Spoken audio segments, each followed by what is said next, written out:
So we're in Sand City today. I think today's the 27th or 28th, I don't remember, of April.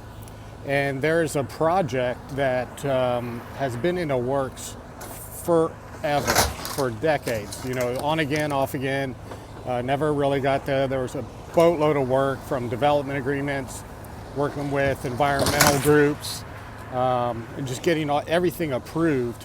And I think a lot of times with these big monster projects like this, they fall apart because, you know, the developer wants a bunch of things, the city wants a bunch of things, and there's never that person in the middle that closes the gap. And, you know, I think throughout my career, one of the reasons I've been successful is because I'm a gap closer. I close that gap. I am able to relate to both sides, and I think that's important for anyone that's a city manager or someone that's in redevelopment, is learning both sides of the coin, right? You got to understand what's important to developers, time and money, and they want to make money, and you shouldn't shame them for wanting to make money. Why? They wouldn't do the project if they're not making money.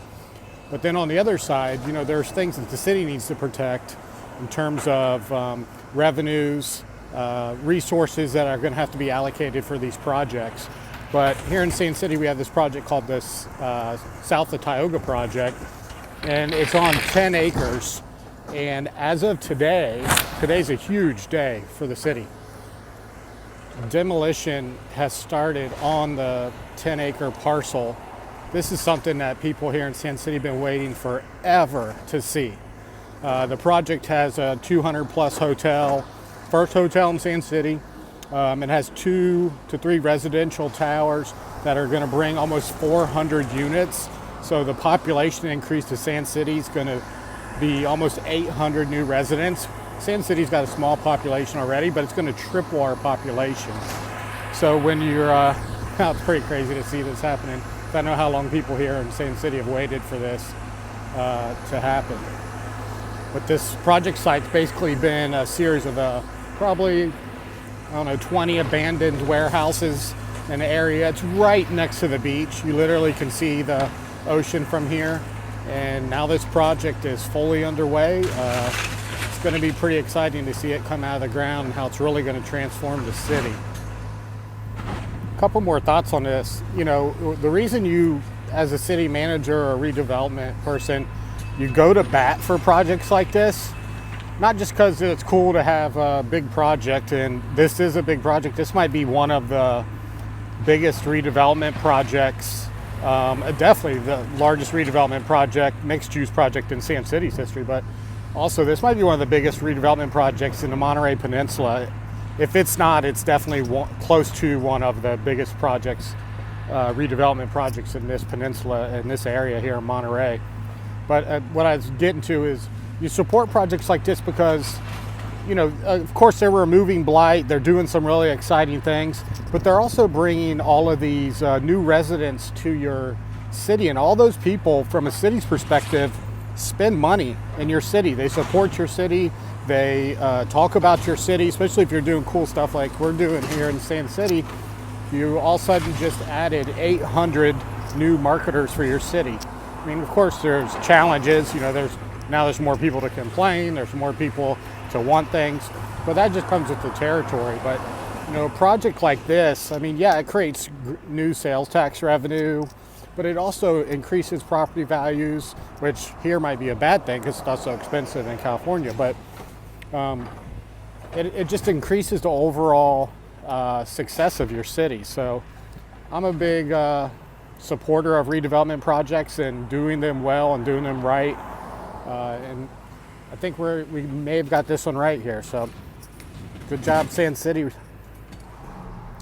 right, I'll leave you with one more thing. I was thinking about it when I left that site where they're demoing, and I was just thinking a lot of these redevelopment projects, they don't just happen.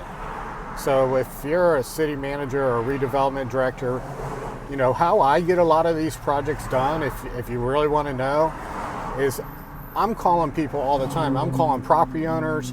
I'm calling especially large property owners that maybe just have a bunch of buildings that aren't in good shape or underutilized or vacant.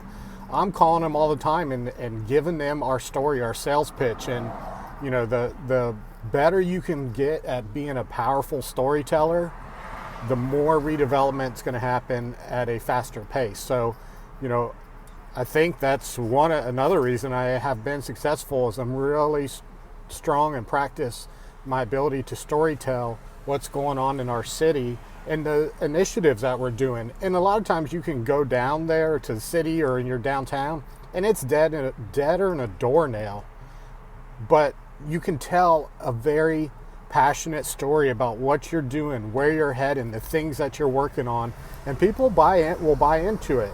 And that's not a negative buy-in, because that's the goal of what you're doing is, you're selling your city and your downtown, and you want people to be passionate about it, so you got to be passionate in your storytelling. So, there's a lot of groundwork that has to be done, and I've always put that in of going to property owners, walking their site, telling them, showing them this is what it can be, this is how you can be successful. And, I learned a lot about doing that when I was in downtown Fresno, and now when I go back there into the area that's the brewery district, well, now it's the brewery district, it wasn't back then, and seeing those buildings of property owners who had vacant buildings for forever active now with breweries or a restaurant or a place called the Modernist and things like that, it's pretty rewarding to see that.